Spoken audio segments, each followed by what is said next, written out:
Answer है। चलो देखिए, अभी तक जितना तुम पढ़ चुके हो, जैसे प्रतिरोध का संयोजन हो गया, सेलों का संयोजन सब पढ़ लिए ना।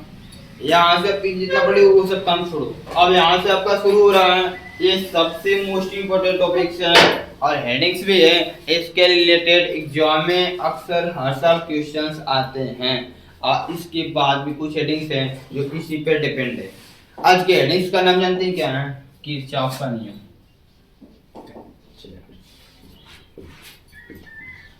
किरचॉफ का नियम, ठीक है, किरचॉफ से। इसके दो नियम से, कितने नियम है? दो नियम है। नियम क्या नियम बताया? बहुत सिंपल नियम है, आप इसको समझ सकते हैं। अब उसी को लिखना है। मैं चाहूँ तो दोनों नियम को अभी खत्म कर दे सकता हूँ, लेकिन बात है समझा कर खत्म कर सकता हूँ, लिखवा कर नहीं। समझ रहे ना?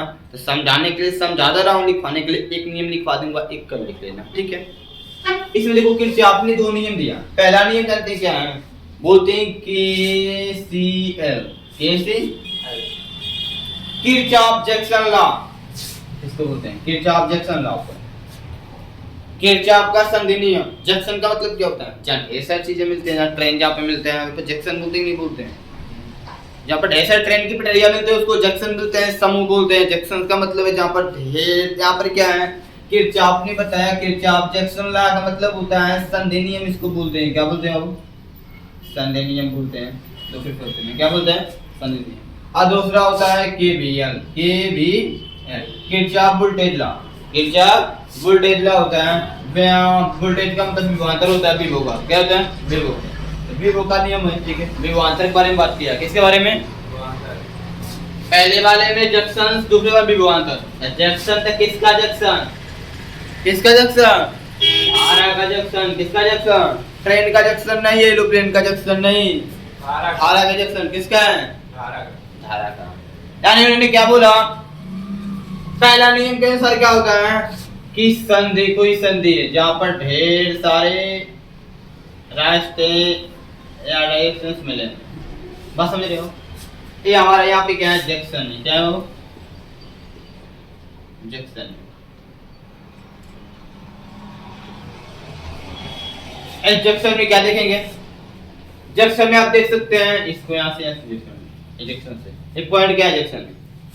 इस जंक्शन के और जितने लोग आएंगे, आप ऐसे भी समझ सकते हैं कि मतलब इस जंक्शन के पास किसी माध्यम से जितने लोग आएंगे वही लोग ही इनसे जाएंगे। जरूरत नहीं है कि 3 रास्ते से 100 लोग आ रहे हैं, 3 रास्ते से 100 लोग आ रहे हैं तो वह किसी संधि पे मिलने के बाद 3 ही रास्ते से जाएं। ये कोई जरूरी? वह एक ही रास्ते से भी जा सकते हैं, वह 2 रास्तों से भी जा सकते हैं, वह 3 रास्तों से भी जा सकते हैं, 4 रास्तों से भी जा सकते हैं, जितने में जितने रास्तों से जा। पहली बात है, मेरे कहने का मतलब है यहाँ से धारा आ रही है, एक I1 आ रही है, एक I2 आ रही है, एक I, तो आप पूछेंगे सर I1 Y1 से जाएगा, I2 से जाएगा, इसे इधर जाएगा, ये पूछेगा ना?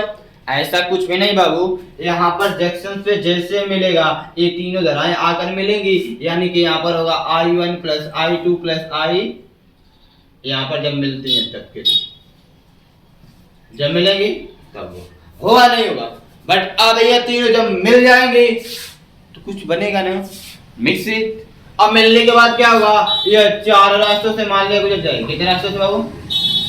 इन क्रम से इनका नाम मान लेते हैं I4, I5, I6, I, ठीक है ना?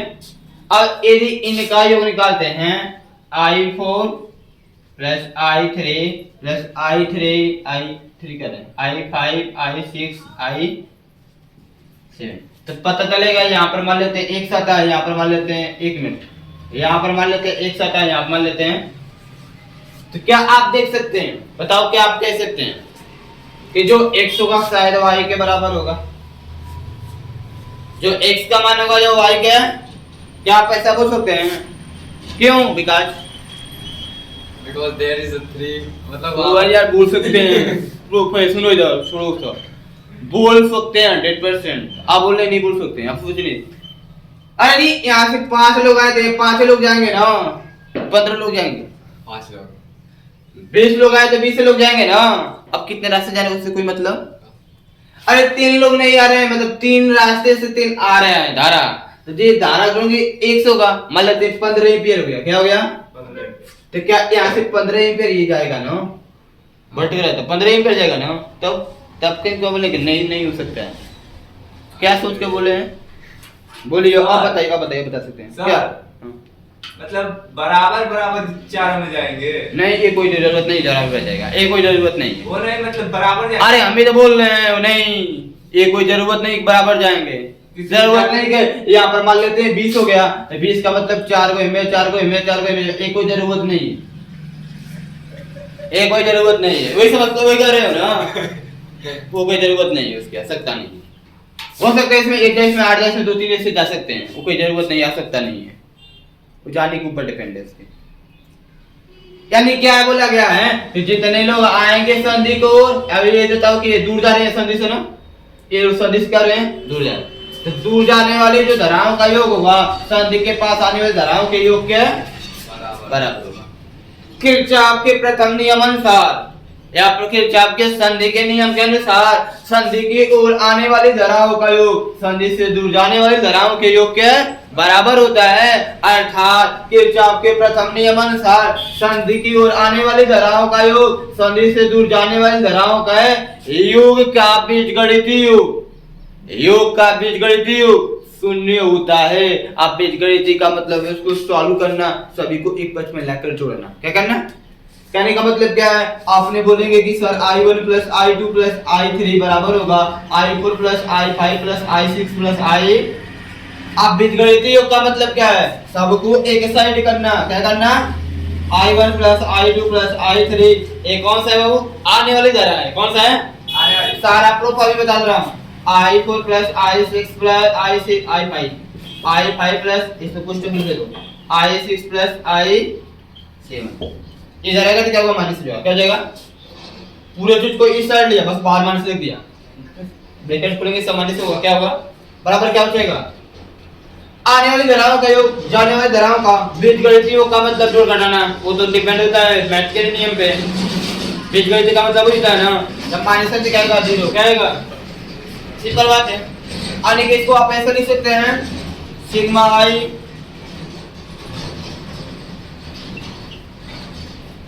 इनकमिंग, सिग्मा आई। हाँ सिग्मा आई, सिग्मा मतलब योग होता है, आई मतलब धारा का, इनकमिंग मतलब आने वाली। क्या होता है? इनकमिंग आउटगोइंग, इनकमिंग का होता है ना आपका एक वो चीज। सिग्मा आई इनकमिंग का मतलब आने वाली धाराओं का जो बीजगणितीय योग है माइनस सिग्मा आई आउटगोइंग जाने वाली धाराओं के योग के का बीजगणितीय क्या होगा? क्या होगा? सिंपल। ए आपके किरचॉफ का प्रथम नियम है। क्या? प्रथम नियम है। क्या हो? प्रथम नियम है। समझे नहीं समझे? समझ गए? कोई प्रॉब्लम? इसको मैं टैग कैसे लिखवा देता हूं? डिफाइन को तो इसीलिए आपको लिखना पड़ेगा, लेकिन कैसे लिखना है वो मुझे समझाना पड़ेगा पहले। ठीक है, लिखिए किरचॉफ का प्रथम नियम। देखो किरचॉफ के 2 नियम होते हैं, लिखो हिंदी में। किरचॉफ के 2 नियम होते हैं। रुकिए पहले उसको लिखो। किरचॉफ के 2 नियम होते हैं, इसे हिंदी में लिखो। किरचॉफ के 2 नियम होते हैं। किरचॉफ है कि चाप है? किरचॉफ हो ख हो ओ किरचॉफ किरचॉफ के 2 नियम होते हैं। पहला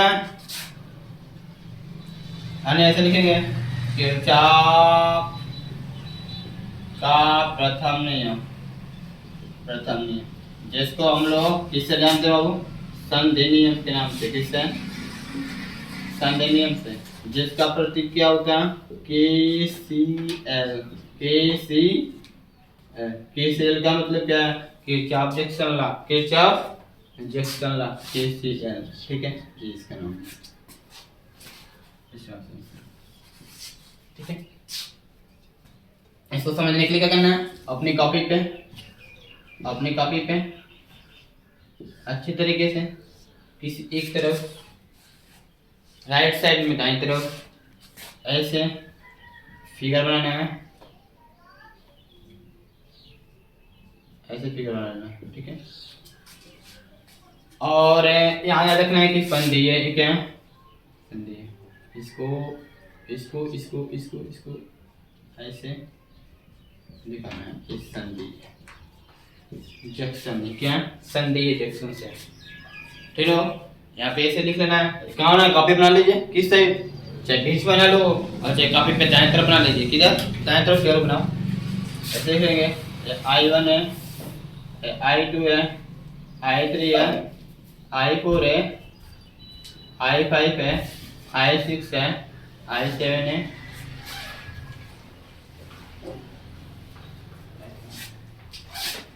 I8 है, ठीक है। ऐसे बना लेंगे, बना लीजिए। इसके बाद पर घसा क्या लिखेंगे,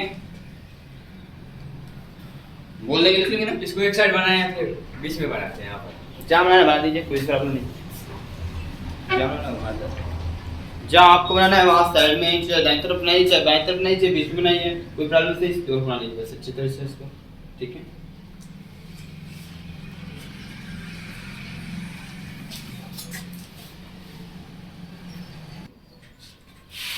फिगर बीच में बनाए होंगे, नीचे लिखिएगा, दाएं तरफ बनाए होंगे तो यहाँ से लिखिएगा,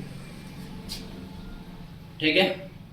क्या लिखना है, लिखिए, क्या लिखिएगा, किरचॉफ के प्रथम नियमानुसार संधि की ओर आने वाली धाराओं का योग संधि से दूर जाने वाली धाराओं के योग के बराबर होता। किरचॉफ के प्रथम नियम के अनुसार, किरचॉफ के प्रथम नियम के अनुसार, किरचॉफ के प्रथम नियम के अनुसार संधि के ओर आने वाली धाराओं का योग,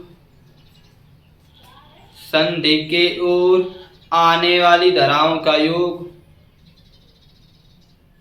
संधि से दूर जाने वाली धाराओं के योग, संधि के ओर आने वाली धाराओं का योग संधि से दूर जाने वाली धाराओं के योग के बराबर होता है, के बराबर होता है, के बराबर होता है।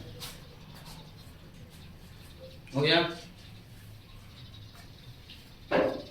अर्थात, अर्थात क्या लिखना, नीचे नीचे ऐसे लिखना, देखो अर्थात में क्या लिखेंगे, यहाँ संधि को धारा कौन कौन सी आ रही है, I1 आ रही है, I2 आ रही है, I इसका जो योग होगा संधि से दूर कौन जा रहा है, I4 जा रहा है, I5 जा रहा है, I6 जा रहा है, I7 जा रहा है, I8 जा रहा है।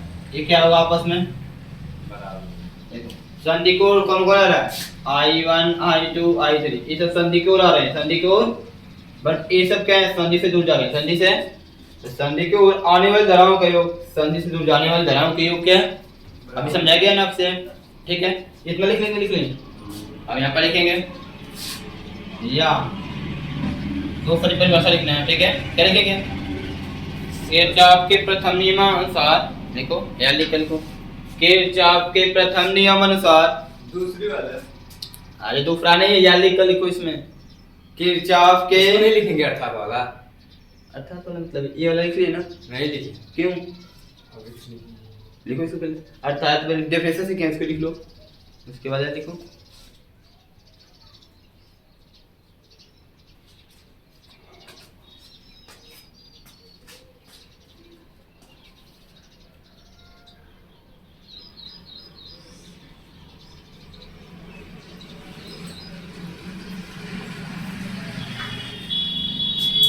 अब यह लिखो, किरचॉफ के प्रथम नियम के अनुसार, किरचॉफ के प्रथम नियम के अनुसार संधि के ओर आने वाली धाराओं का योग,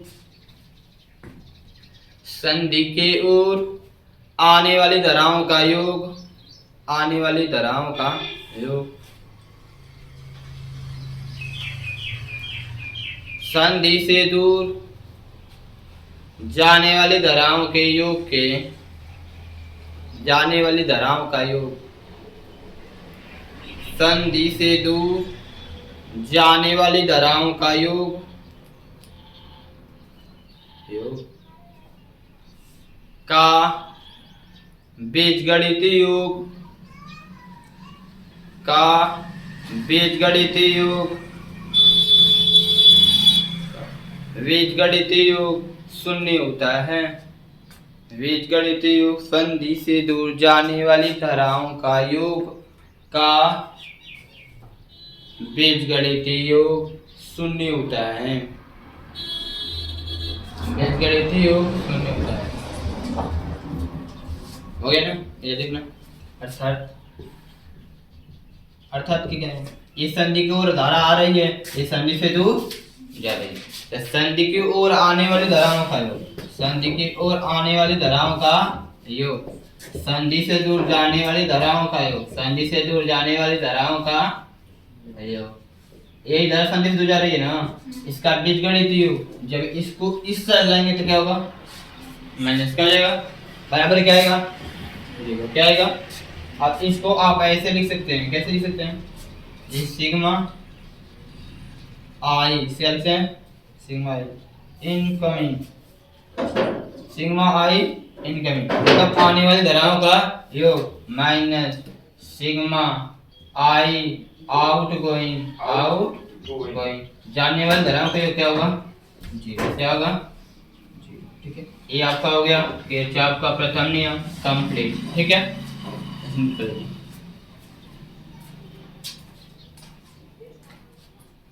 बात सुनो, मैं ऐसे बताया था कि किरचॉफ के दो नियम होते हैं। पहले बोलते हैं संधि नियम होता है, किरचॉफ जैक्सन लॉ। ध्यान समझो, जस्ट 5 मिनट, बस 5 मिनट शांति से बैठ जाइए। किरचॉफ का दूसरा नियम क्या होता है? Kirchhoff voltage law. वोल्टेज मतलब सेलों के लिए यूज किया गया है। किसके लिए? सेलों के लिए। अब बताओ मुझे, एक काम करो कि आप लोगों ने पढ़े टर्मिनल वोल्टेज तथा सेल का विद्युत वाहक बल और सेल का आंतरिक प्रतिरोध पढ़ चुके हैं ना? मैं तो ये बताओ, यहाँ पे यदि कोई सेल है, मान लीजिए कोई सेल है, इसके अंदर इसका आंतरिक प्रतिरोध होगा, क्या होगा? और यहाँ पर मैंने कोई एक वहां प्रतिरोध जोड़ दिया, यहाँ पे मैंने एक वहां प्रतिरोध जोड़ दिया। अब मुझे एक बात बताओ, तुम सब एक बात बताओ, इस सेल में या प्लस है या माइनस है? इस एफ से दिखाते हैं किससे? आंतरिक प्रतिरोध को स्मॉल आर से, वहां प्रतिरोध को कैपिटल। यहाँ पे धारा यहाँ आएगी, आई मान लो, यहाँ आई मान लो। आपने क्या यहाँ पे पढ़ा है? यहाँ पे जो एफ का मान होगा किसके बराबर होगा? ध्यान दे दो, एफ का मान किसके बराबर होगा? आई आर प्लस आई। सिंपल है कि सिंपल है? दो सेल होगा, हमारे तो दो सेल, कितना सेल है? दो सेल। एक सेल हो गया, हमारे तो दो सेल है, एक सेल हो रहे।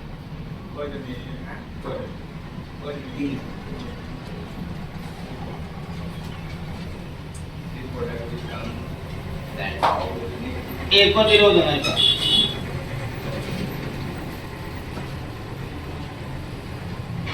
ठीक है, यहाँ पर ए हमारा हो गया कैपिटल आर, ए हमारा small r1 small r2। Problem, ये हमारा प्लस होगा, ये हमारा माइनस, ये हमारा प्लस होगा, ये हमारा, इसको मानते हैं f1, इसको मानते हैं। तो यहाँ पर क्या होगा बताओ? जो f1 प्लस f2 का मान होगा, वह देखो धारा जब जाएगी यहाँ से पूरी बैटरी, जब ये तो देखो आप लोग निश्चित रूप से जानते हैं किस रूप में देखते हैं, इसको हम लोग ऐसे देखते हैं, हम लोग ऐसे देखते हैं। जब परिपथ में बना होता है तो ऐसे ऐसे बना होता है, दो फिलों को ऐसे देख लेते हैं। लेकिन इसका रूप ऐसा होता है क्योंकि इसके अंदर आंतरिक प्रतिरोध होता है। क्या होता है? तो इसका मान क्या होगा? आई R plus I R one plus I are,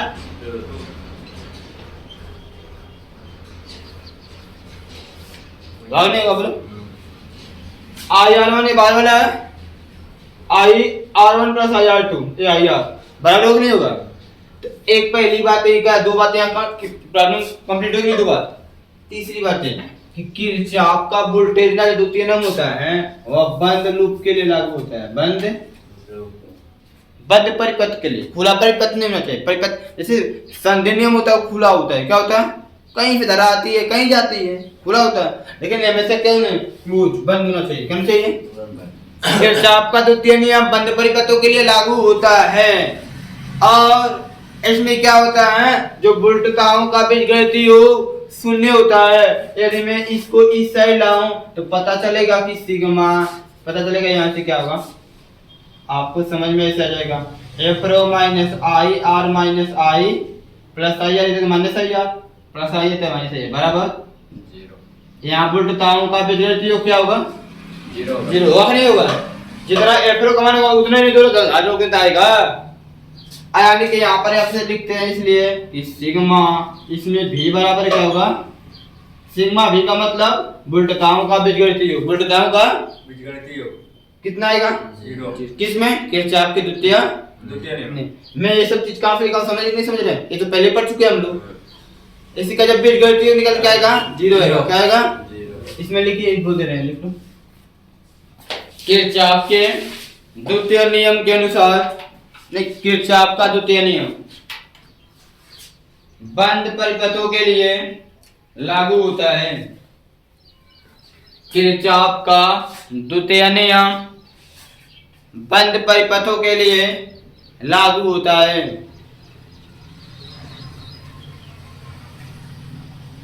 बंद परिपथों के लिए लागू होता है।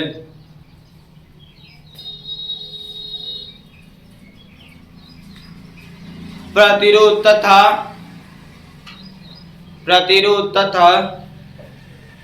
सेलों के संयुक्त प्रतिरोध तथा सेलों के संयुक्त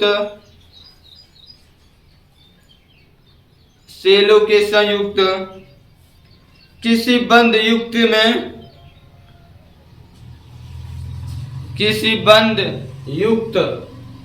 परिपथ में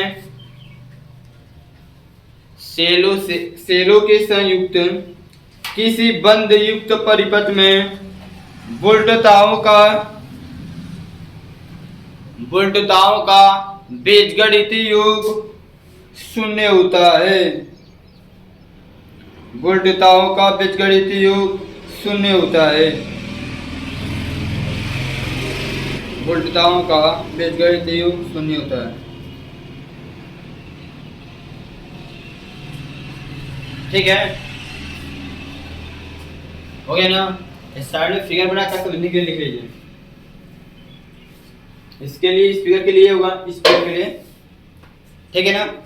प्रतिरोध 2 रुपए से करेंगे तो इसमें क्या होगा वोल्टता और जोड़ लेंगे R1 R2 जोड़ना है कर लेंगे। इस फिगर को कैसे बनाएंगे मतलब